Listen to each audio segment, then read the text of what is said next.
let's just get right to it. I'm not gonna bore you and be here a long time, but I wanted to make a video about some more sneakers. I'm Professor Khalil Amani, and this is Khalil Amani's World 100. It's a new channel, so feel free to subscribe.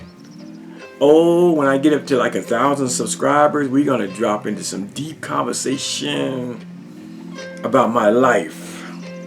We're gonna go back and talk about the Bambaataa stuff and talk about me being in a Hebrew Israelite cult and going to the FBI, government informant.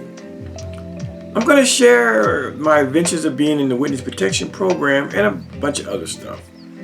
So we got lots of stuff, but because this channel is very young, 136.7 subscribers, we're going to slow walk it. And those that know me, those that really follow this channel, you know I do more than beef. That's right. I do more than beef. If you're a Johnny come lately, you come over here, you think you know what you're talking about, you're making slick and sly comments. I get it. But I would suggest that you check out my playlist. And you see I've done some pretty interesting stuff thus far with only 136 subscribers. So check it out. We do lots. That's right. I consider myself a fashionista. I consider myself a pseudo sneakerhead. We do a lot over here. This is my world. I do what I want to do over here. I talk what I want to talk. If I want to beef, I beef. If I don't, I don't. Don't get it twisted. I don't really have a lot of beef. Very little.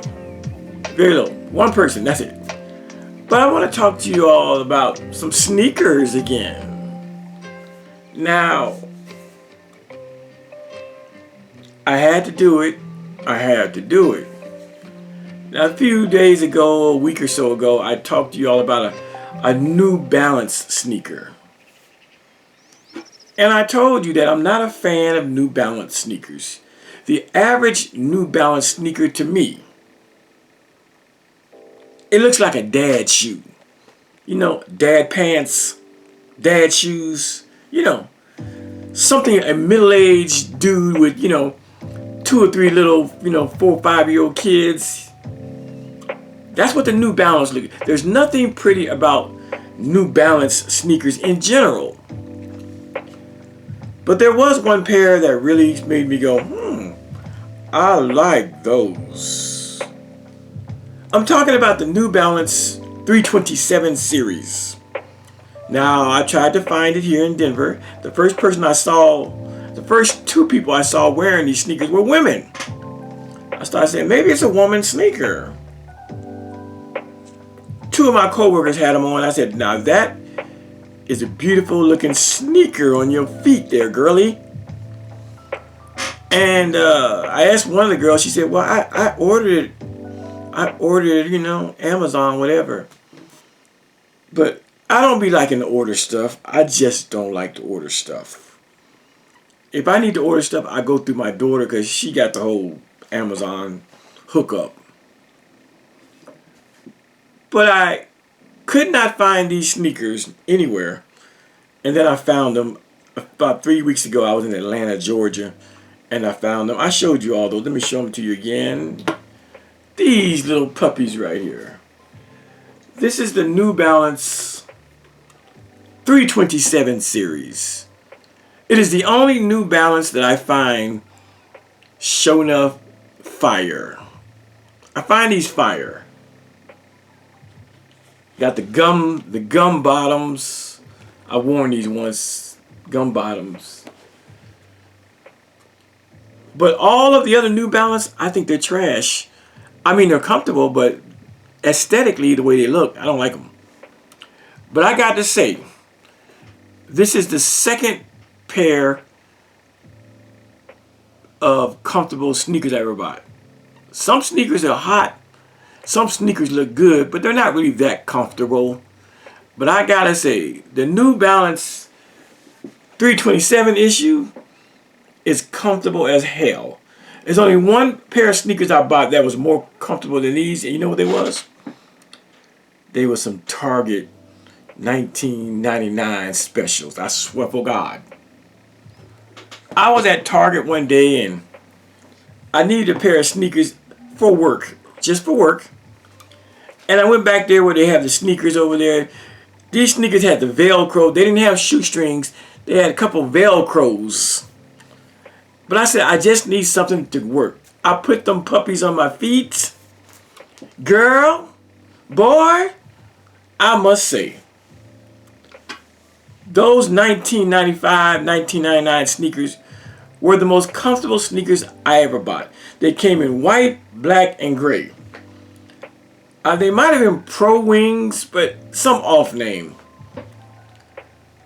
But I bought like 3 pair over, they don't last that long. They last you might get, wearing them to work 5 days a week. You might get 8-10 months out of them. But it was like walking on cotton. And so similarly, the New Balance, I don't know about any other New Balance, but the New Balance, the series, the 327 series, with the gum bottoms and the pyramid in the back, that's sharp to me. That's sharp. But beyond the aesthetics, beyond the look, this is a wonderful walking shoe. Only one shoe I've ever put on my feet that was more comfortable, and that was the Target, or was it Walmart? No, it was Target. A 1999 Target sneaker. Oh, it was so comfortable. But this comes as close to it as possible, because a shoe like this that's beautiful, a $300 sneaker like this, aesthetically beautiful, but it's not all that comfortable. It's not a shoe meant to be walking around the park doing your evening walks in the park. It's a shoe for stunting and flossing and flexing and shitting on niggas. That's what this is. Same thing with this one right here. The Jordan 11. Aesthetically, it is the most beautiful sneaker you're ever gonna find. But comfortability, they aren't for walking and doing exercises. They for, showing out. I guess if you play basketball, they're good for basketball too. I'm not a basketball player. They give you a lot of support. But if you're talking about just a good sneaker to walk around the park, or a good sneaker for an 8-hour work day where you are standing on your feet, I recommend highly. And I would assume that the rest of the New Balance sneakers are as comfortable. But when you combine comfortability with beautiful aesthetics, that's a winner there. Some shoes are comfortable, but they aren't aesthetically pleasing. Some sneakers are comfortable, but they look like grandpa sneakers, Velcro and shit. But when you can find a sneaker that's that comfortable, Niagara and Cialis, they increase blood flow down there. That comfortable, you got something going on. When you find a sneaker that's that comfortable and that aesthetically pleasing, it looks good to the eye. That's a winning combination. Comfortable on your feet and still stylish as fuck. But I'm doing this video because I was out today. Had to go run some errands. I had to go by the mall. And you know how you go by Foot Locker and you go by, these different shops. And I peeped my head in. I said, you know what? This shoe is so comfortable that I don't want to use it as my walk around the park shoe. I don't want to use it as my work shoe, even though I am retired, but I might go back to work soon. I walked in the store and said, I got them from Journeys. I didn't go Foot Locker. Foot Locker don't have these. I went to Journeys. And I saw some other colors. And I asked if they had some other colors. If they had this. Oh, the other thing I'll say about this shoe. This is actually a unisex sneaker. It's made for women, but it fits a man too. They have on the box, it has both sizes. I'll show you. It says right here, 11. See, that's French. Feminine meaning women's. You see right here, women, US women, 11. And then it says men's right here. Homer is 9.5. So it's a unisex sneaker, but I've never seen a man wear these. I've only seen 2 women and many other women. I haven't seen a man wear them. I don't know why. Again, it's the 327 series. I don't know why more men aren't wearing this shoe, because it's a beautiful sneaker and it looks, I mean, isn't that triangle to die for? That's dope as fuck. But I was in the store and I just said, you know, I wonder if they have them in some other colors. I saw them on display, but I said, let me check. And lo and behold, I found another pair. It's another pair. So let me unbox these for you. I got these in black. And they come with white shoestrings and they come with black shoestrings. So I had to get it. So I got a second pair. Again, I am not a New Balance fan, but I am a fan of the 327 New Balance series sneaker. So I got them in black and I got them in white. I don't need them, I just wanted them. But these didn't come with shoestrings other than the ones in the sneakers. These came with black sneakers, shoestrings, and the white ones. I don't know. I'll have to see which ones I like. But I bought 2 pair of these because I know sooner or later sneakers will be gone and I'll be like, God, I wish I could get those. I told myself, whenever I find a sneaker that I really like, buy 2 pair. That's right. I told myself not too long ago, if you see a sneaker that you really, really, really, really like, buy 2 pair. That way you can wear 1 pair and wear them out, and you got another pair, you know, if you want to go out and stunt. So I bought a second pair to go with these. I'll be wearing one of these pairs in Las Vegas in about 2 weeks. I just wanted to start out with that. Retired life. Oh yes. Retired life. So yeah, last night, I'm just talking. I'm not going to be here long. Last night I went to a nightclub and had a great time. Had a great, marvelous time. I always wanted to ride my scooter at night, so I rode my scooter to 2 nightclubs last night. I might go out riding scooter tonight. But last night I went to an old friend slash, she's a friend slash ex-coworker. I went to her party.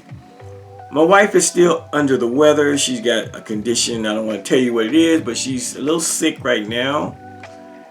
And one of my daughters from Atlanta, she flew in, not to take care of my wife, but she's here. She's staying with us. Her and her 2 sons are here, so they're here for the weekend. So I didn't feel too bad going out last night because my wife is sick. But my daughter was here and my 2 grandsons were here at the house. And she gave me her blessing. She said, go ahead now. I'll be all right. I'm good. So tucked her in bed and I went out last night. Had a good time. Had a good time. I went to one club. The first club I went to was kind of, it was more upscale, more modernized, and more bougie. You know what I don't, it's really weird. It's really weird that the way the club scene has changed. When I was in my 20s, 30s, and even my 40s, into my early 50s, when you said we were going to a club, we went there to dance. I mean, we danced. We sweated. There was a dance floor. We would dance 3 and 4 and 8 and 9, 10 records straight. We would dance until we were exhausted, go back to our chairs and our tables, drink, talk some shit, and wait for a song that came on that we just had to dance. That's my jam. Come on, girl, let's go. And we get up and dance.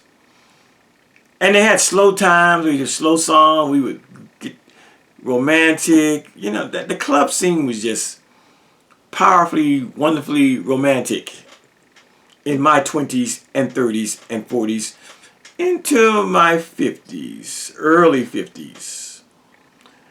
But that kind of clubbing is kind of like a dinosaur. The club I went to last night, although the aesthetics had big old huge TV screens all over the place. I don't even know if you call them a TV screen. They were huge. Showing the song that was playing. You saw the video on the screen. All that was nice. But guess what?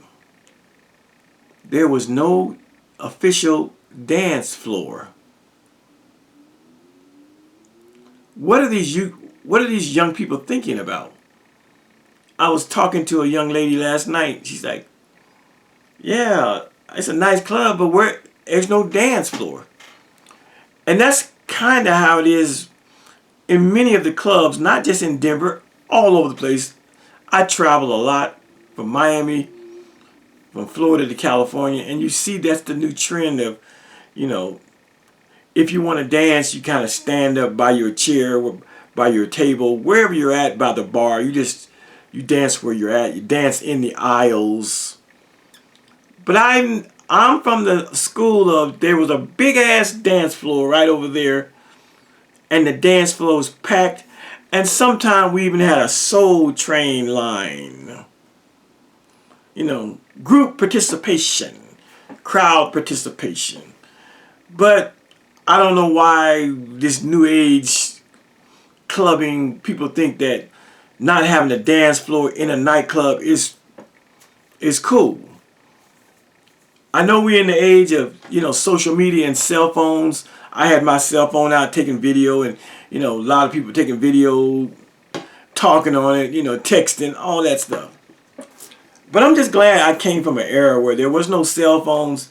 You came to dance. Dance, you dressed up, you partied, you sweated. They had slow songs. It was a great time. So as I was at this club last night, one of the young ladies I was out there with, she suggested, let's go to Mr. A's. Now, Mr. A's is a hole in the wall. Mr. A's is a hood club. You got to go to the hood.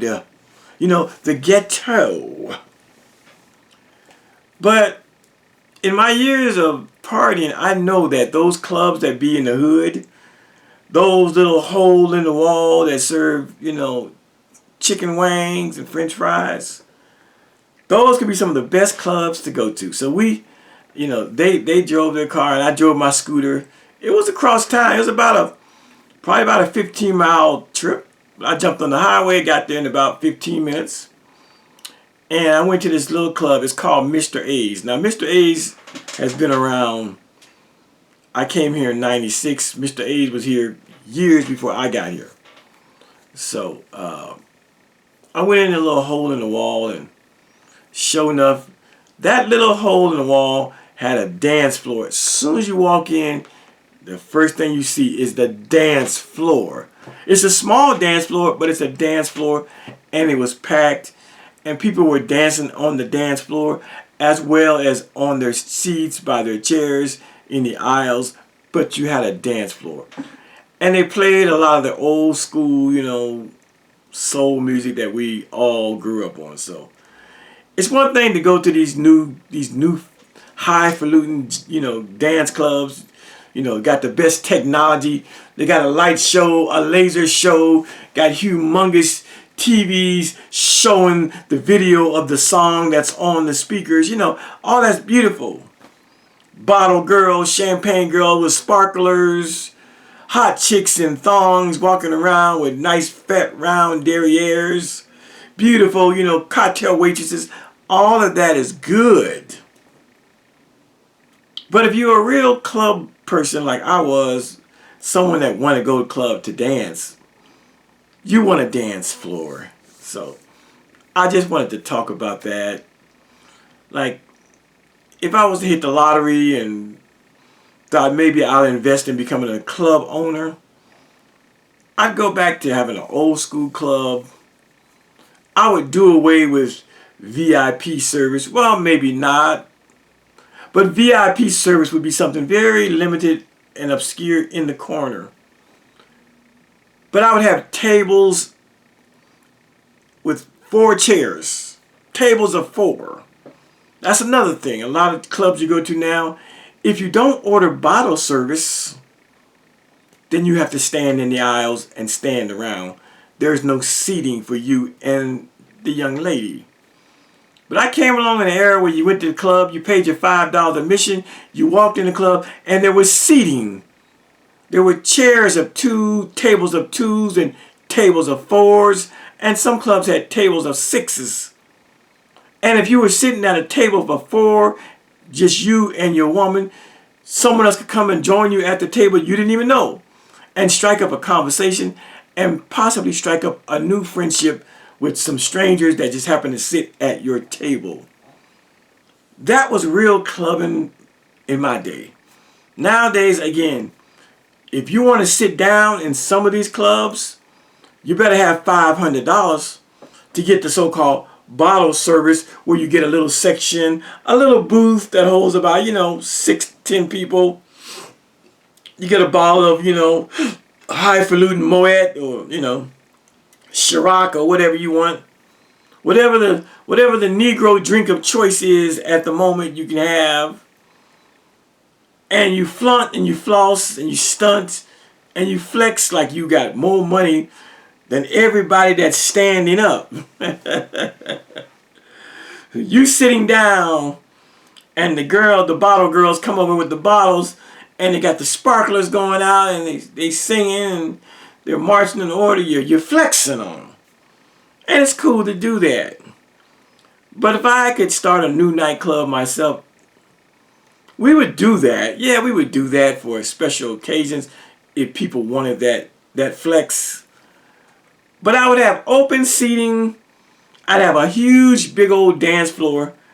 And I have chairs and tables all around the dance floor so that when people come in, they can sit down, they can have conversation, they can be romantic, and they can meet new people when new people decide to join them at their tables. I might be sounding old, because I'm 65 and I'm comparing my party days with today. But I assure you, I don't believe it's because I'm old that I'm siding with my generation. Who wants to go to a club where you have to stand up all night? How is that a better deal than going to a club where you can sit down and all you paid was door admission, cover charge, and the drinks that are in front of you?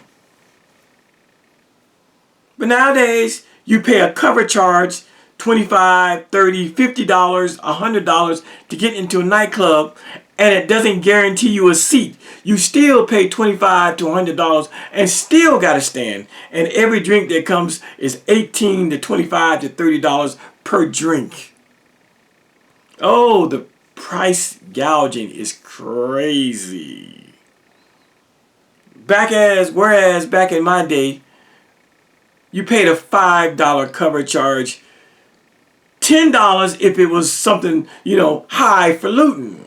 But $5 was the cover charge, and there were seats available.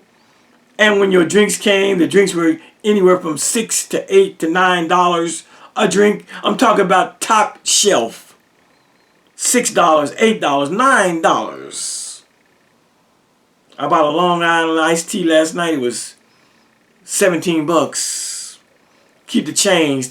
So it was a $20 drink. I know times change and times move on, but I'm just so glad that I came along at a simpler, better time for the whole party thing. People came to dance.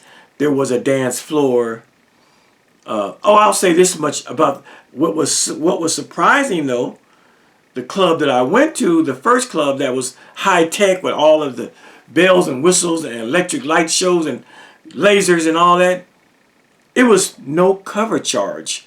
I thought that was pretty nice. I thought I was gonna have to pay 20 bucks at the door. I think one of the reasons that was the case because there's another club right next to it called Challengers. So I think they were looking at if we charge them, they might just go over to Challengers, whatever. So yeah, I just wanted to make a video about that. But we got more content coming. I'm just taking my time. I got a lot going on in my life, a lot going on. But my main focus right now is trying to get my wife back healthy. And yeah, I got a possible job prospect that I might end up taking. We'll see. But life is good. Retirement is wonderful. I'm looking forward to I got a Las Vegas trip in about less than 2 weeks, I believe. Yeah, less than 2 weeks. So we'll be doing that, and I think 3 or 4 days there, and we'll have some good time. But come on back, you know, like I said, it's a new channel we're building. Again, when I get above 500 subscribers, at least to 1,000 maybe, I'm gonna really start back with my whole book series stuff, my book reviews and stuff. Yeah, but I gotta get the numbers up. And unbeknown, I know some people would say, you know, have accused me because my last channel was 14,000 subscribers. And I didn't have any, you know, I didn't have anybody, no famous person was backing me. It was just all me. And I got up to 14,000 subscribers before it got taken by Troy Star Terrain. Shout out to that brother. I guess I used his content and he didn't like it. And he sent me 3 strikes in 1 day. Wow, that was a blow. That was a blow. But we're building now, and we'll get there. One thing I will not do, you know, my enemies, my detractors, my foes, a couple of people that might not like me, when they saw my channel go from 2,000 to 14,000 subscribers, in a matter of like a month or two, they accused me of buying subscribers. I have the money to do it, but I don't believe in buying subscribers because I want to believe that whatever my subscription count is, that those aren't bots or bot subscribers. I want to know that everybody that hit that subscribe button is a legitimate person. So no, I would never buy subscribers. And the reality of it is my channel blew up, my old channel blew up because I put a couple of dance videos on there. You know, I like to dance. I put a couple of dance videos on my shorts that didn't really do much at first. And then one day I noticed that 2 of them started going up from 200 views after 2 months. And all of a sudden in one day they shot up like 5,000 views. And then 10,000. And then 15, 20. And then 50. And then 100,000. And so some of those people that were watching those dance videos, not all of them, I wish they would, but a small percentage of them started subscribing to my channel based on my dance videos. And I looked up at one video, it was at 200,000, and then 300,000, and then 400,000 400,000 views. I just imagine what would happen if all 400,000 of those people hit the subscription button. But enough of them hit it that it moved my numbers from 2,000 to 14,000 in like a month. I had another video doing some James Brown dancing at work, and it too was on my channel for 2 or 3 months at 300 or 400 views, and all of a sudden it shot to 1,000 in 1 hour. I don't know if YouTube puts it in the algorithm. I don't know what happens. But by the end of the day, that video of me dancing like James Brown had gone up to like 50,000. And next day it was at 100,000. Next day after that it was at 150. Next day after it was at 200,000. And looked up, it went to 300,000. And then 400,000. And then 500,000. And then 600,000. And then it topped out at 700,000. 716K. And so that video also boosted my numbers because some of those 700,000 people watched me dance and hit the subscribe button. I just fantasized about what would happen if all 700,000 people were to hit my subscription button. Surely they would say, I'm buying my subscribers, but no. It was the magic of YouTube. It was just like hitting the lottery. Shit just happens. And so I had at least 2 videos, one at 400,000 views and one at 700,000 views on my shorts. But because my numbers blew up, Negroes will accuse me of buying subs. It's never happened on their channel. They can't break 100 subscribers on a video. So that's what it is. Anyway, it's a short video. I'm going to get off here. Just wanted to come and let y'all know Khalil Amani's world is alive and well. And the future is bright and the future is exciting. Stay tuned. Come back. If you haven't subscribed to my channel, please do. Because I tell you, when I get to 1,000 subscribers, the shit's going to get thick. We're going to go into some really interesting and exciting conversations. But I'm not giving you bullshit. I'm still giving you good shit. But I'm waiting till I get up there to really give you the best of the best of the best. Alright? Khalil Amani's World 100. I love you all for a better world. We'll see you soon. Take care of yourself. Peace.